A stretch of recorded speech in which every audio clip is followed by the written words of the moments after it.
Mic পাইলেই নাচা শুরু করে। নাচতে নাচতে নাচনিওয়ালি বসেন বসেন বসে যান, চা খান ঢেলে দেয়। মানে মমতাজ আর তাইরির মধ্যে কোনো পার্থক্য নাই। কথা কন না কে? কেউ ডিজে গান দিয়ে নাচে আর কেউ গজল বলতে বলতে নাচে। জিনিস একই কিন্তু মডেল আলাদা। আমি তখন থেকে নবী যখন আদম নবীর দেহ ছিল এক জায়গায়, রূহ ছিল এক জায়গায়, মাটিতে গড়াগড়ি খাচ্ছিল। আদম যখন আদম হয়নি আমি তখন থেকে নবী। সুবহানাল্লাহ বলেন। তাহলে একটা বিষয় পরিষ্কার, আমাদের নবী আদম নবী জন্মের আগে নবী। পৃথিবী সৃষ্টির 50 বছর আগে, 50,000 বছর আগে আল্লাহ তকদির লিখেছে। যেদিন তকদির লিখেছে, কলমকে আল্লাহ লিখতে বলেছে, ওই দিন থেকেই আমার নবী নবী। শাইখ আহমদুল্লাহ হুজুর ও ফেরেশতা নয়, ও নবী রাসূল নয়, ও সাধারণ একজন মানুষ। মানুষের ভুল হতে পারে কি পারে না? তবে আমি সব জায়গায় বলেছি, দলাদলি নয়। আমাদের শাইখ আহমদুল্লাহ হুজুর চাইলে 5 সেকেন্ডের ভেতরে এই সমস্যার সমাধান হতে পারে। শাইখ আহমদুল্লাহ হুজুর যদি শুধু 5 সেকেন্ডে বলে, আমি এই বক্তব্য দ্বারা বুঝেছি 40 বছর বয়সে নবীর নবুয়ত প্রকাশ পেয়েছে। কিন্তু আমার নবী আদম নবী সৃষ্টির আগে থেকেই নবী, এই কথা বললে এই বাংলাদেশে আর দলাদলি তর্ক বিতর্ক হতো না। বাংলাদেশের এমনও হুজুর আছে জালেমের জুলুমের বিরুদ্ধে কথা বলে না, এক হুজুর আর এক হুজুরের বিরুদ্ধে মামলা করে। বাংলাদেশের একটা বক্তা আছে গিয়াসউদ্দিন তাহিরি। এ যুবকেরা কথা কও না কে? ও তো বক্তা না, বক্তা নামের তক্তা। মাইক পাইলেই নাচা শুরু করে। নাচতে নাচতে নাচনিওয়ালি বসেন বসেন বসে যান, চা খান ঢেলে দেয়। মানে মমতাজ আর তাইরির মধ্যে কোনো পার্থক্য নাই। কথা কন না কে? কেউ ডিজে গান দিয়ে নাচে আর কেউ গজল বলতে বলতে নাচে। জিনিস একই কিন্তু মডেল আলাদা। এ কথা কন। এই গিয়াসউদ্দিন তাহিরি সাম্প্রতিক বাংলাদেশের একজন অন্যতম ইসলামিক স্কলার শাইখ আহমদুল্লাহ হাফিজাহুল্লাহ, এই হুজুর একটা আলোচনার মধ্যে বলেছিল 40 বছর বয়সের আগে নবীর জন্ম, নবী হয় নাই। 40 বছরের আগে নবী হয় নাই। তিনি তো নবী ছিলেন না।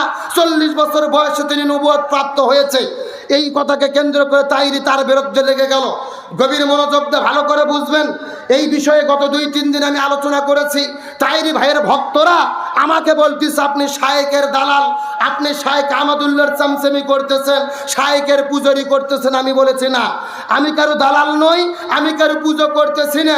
আমার প্রত্যেকটা বক্তব্য শুরু থেকে শেষ পর্যন্ত শোনেন, কোরআন হাদিসের আলোকে যা ঘটনা আমি তাই বলেছি। গভীর মনোযোগ ভালো করে বুঝবেন। শাইখ আহমদুল্লাহ হুজুর ও ফেরেশতা নয়, ও নবী রাসূল নয়, ও সাধারণ একজন মানুষ। মানুষের ভুল হতে পারে কি পারে না? আমাদের আদি পিতা হযরত আদম আলাইহিস সালাম, আমাদের থাকার জায়গা ছিল জান্নাত। ওই জান্নাত থেকে পৃথিবীতে আসার কারণ আমাদের আদম নবী একটা ভুল করেছে। তার মানে বোঝা গেল মানুষের স্বভাবই হলো ভুল করা। এখন আমার কথা, শাইখ আহমদুল্লাহ হুজুর ভুল করতে পারে, আপনি তার দলিল দিয়ে জবাব দেন, ভুলের প্রতিবাদ করেন। কিন্তু ভুল ধরতে গিয়ে শাইখ আহমদুল্লাহর 2 গালে জুতো মারো তালে তালে। আহমদুল্লাহ হলো শয়তান, নবীজির দুশ্মন, ও হলো কাজ্জাব, এমন বক্তব্য দেওয়া নিঃসন্দেহে বাড়াবাড়ি ছাড়া কিছু হতে পারে না। আমার বক্তব্য পরিষ্কার। আপনি শাইখ আহমদুল্লাহ ভুল করেছে, আপনি ভুল ধরেন। আপনি হাদিস দিয়ে কোরআন দিয়ে দলিল দেন, আমার কোনো আপত্তি নেই। কিন্তু শাইখ আহমদুল্লাহ হুজুর বাংলাদেশের মুসলিম উম্মার সম্পদ। আমরা দেখেছি বাংলাদেশের বন্যার্ত মানুষের কাছে তিনি গেছেন মানবতার ফেরিওয়ালা হয়ে। শাইখ আহমদুল্লাহ হুজুর শুধু একজন আলেম নয়, তিনি হলো মানবতার ফেরিওয়ালা। এই বাংলাদেশে 5 লক্ষ বৃক্ষরোপণ করেছে, বন্যার্ত মানুষকে খাবার দিয়েছে, শীতার্ত মানুষকে পোশাক দিয়েছে, করোনা দুর্গত মানুষের ঘরে ঘরে খাবার পৌঁছে দিয়েছে। তার মানে বোঝা গেল শাইখ আহমদুল্লাহ হুজুর হলো আমাদের দেশের সম্পদ।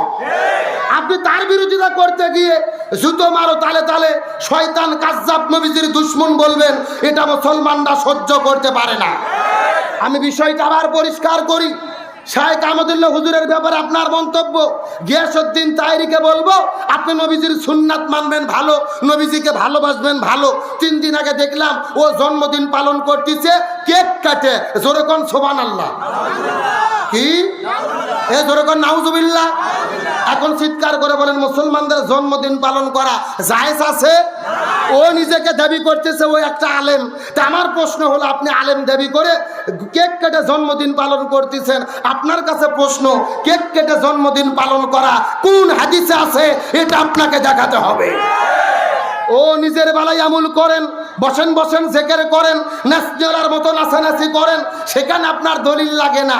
এমনকি 1 বছর আগে তিনি গান গিয়েছিল, আল্লাহর ধন খাজারে দিয়ে আল্লাহ গেছে গায়েব হইয়ে।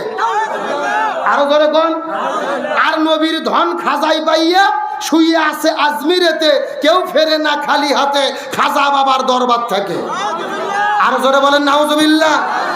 গানটা কত মারাত্মক লক্ষ্য করে বলতেছে, আল্লাহর ধন রসুলকে দিয়ে আল্লাহ গেছে গায়েব হয়ে, মানে আল্লাহর যত ধন সম্পদ পাওয়ার ছিল নবীকে দিয়ে আল্লাহ গায়েব হয়ে নাই হয়ে গেছে। আবার রসুলের যা সম্পদ ছিল খাজাকে দিয়ে নবী চলে গেছে, এখন খাজার কাছে সব আছে, কেউ ফেরে না খালি হাতে খাজা বাবার দরবার থেকে। এখন চিৎকার করে বলেন, এমন বক্তব্য দিলে কি ঈমান থাকে? আরো জোরে বলেন, ঈমান থাকে? এখন আমার কথা হলো, শায়েখ আহমদুল্লাহ হুজুর আমি ধরে নিলাম ভুল করেছে, তার ভুলের বক্তব্যের জন্য তাকে যদি কুফরি বলা হয়, তার বিরুদ্ধে যদি আপনি মামলা করতে চান, আমরা বলতে চাই গিয়াসউদ্দিন তাহরিকে, শায়েখ আহমদুল্লাহ হুজুরকে এই বক্তব্যের জন্য যদি মামলা দেওয়া হয়, আপনি যে শিরিকের গান বলেছেন এই গানের জন্য বাংলাদেশের 64 জেলা থেকে আপনার বিরুদ্ধে 100টা মামলা করা হয়। বাংলাদেশে যদি কোরআনের রাষ্ট্র থাকতো আর ইসলামের বিধান থাকতো, 24 ঘন্টার ভেতরে তাহরিকে গ্রেফতার করে শাস্তির আওতায় আনা হতো। কিন্তু তার বেলায় কোনো সমস্যা নাই, যত সমস্যা হলো অন্য আলেমের বেলা। খুব ভালো করে বুঝবেন, আমি বিরোধিতার জন্য বলি না। তাহরির এগুলো বলার একমাত্র কারণ হলো, 1 বছর আগে তার এই বক্তব্যকে নিয়ে শায়েখ আহমদুল্লাহ হুজুর তাকে কাফের ফতোয়া দিয়েছিল, এই জন্য তার জ্বালা এর প্রতিশোধ তিনি নিতে চাচ্ছে। আমি বলতে চাই, দলাদলি নয়, বিরোধিতা নয়, একটা কথা পরিষ্কার, আমাদের নবীজির নবুয়ত প্রকাশ পেয়েছে 40 বছর বয়সে, কিন্তু আমার নবীজি কখন থেকে নবী? তিরমিজি শরীফের 3609 নম্বর হাদিস, রাসূল করিম সাল্লাল্লাহু আলাইহি সাল্লাম বলেন, কুনতু নবিয়ান ওয়া আদামা বাইনার রুহে ওয়াল জাসাদ। আমি তখন থেকে নবী যখন আদম নবীর দেহ ছিল এক জায়গায়, রূহ ছিল এক জায়গায়, মাটিতে গড়াগড়ি খাচ্ছিল।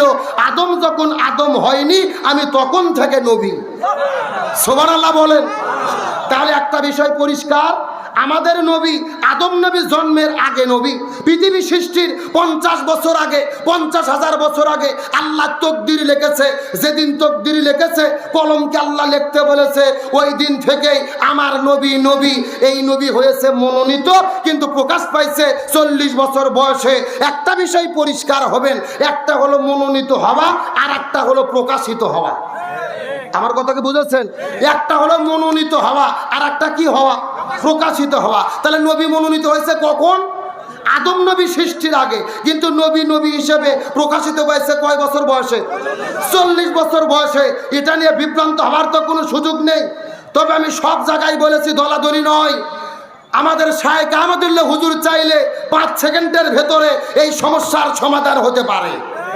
শায়েখ আহমদুল্লাহ হুজুর যদি শুধু 5 সেকেন্ডে বলে, আমি এই বক্তব্য দ্বারা বুঝাইছি 40 বছর বয়সে নবীর নবুয়ত প্রকাশ পেয়েছে, কিন্তু আমার নবী আদম নবী সৃষ্টির আগে থেকেই নবী, এই কথা বললে এই বাংলাদেশে আর দলাদলি তর্ক বিতর্ক হতো না। কিন্তু শায়েখের ভক্তরা বলেছে, না, কুকুরের কাম কুকুর করেছে, কামড় দিয়েছে পাই, তাই বলে কি কুকুরের পায়ে মানুষের কামড়ানো শোভা পায়? আমি বলেছি না, এই বক্তব্য এখানে দিয়ে লাভ নেই। একটা কথা বলার কারণে কুকুরের যদি ভুকভুকানি বন্ধ হয়, কামড়ানো বন্ধ হয়, ওই কথা বলাই হলো জরুরি।